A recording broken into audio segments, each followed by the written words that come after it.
320 siswa SMP Muhammadiyah Kota Ambon terima vaksinasi COVID-19. Sebanyak 320 siswa sekolah menengah pertama Muhammadiyah Ambon menerima vaksinasi COVID-19 Kamis 26 Agustus 2021 pagi. Kepala Sekolah SMP Muhammadiyah Ardon Jamdin mengatakan menargetkan seluruh siswanya untuk divaksin.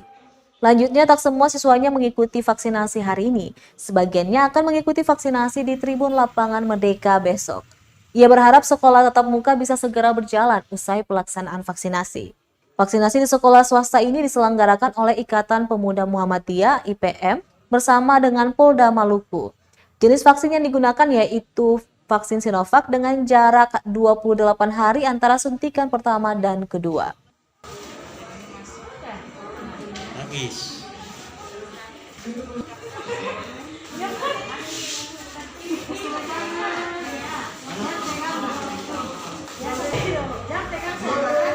Mama kalau dia juga apa? Dia mamanya mana? Mama kalau dia mana? Ponakan.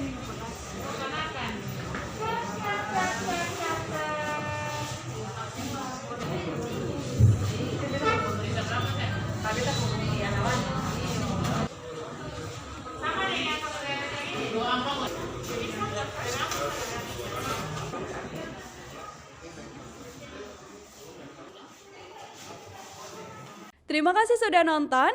Jangan lupa like, subscribe, dan share ya.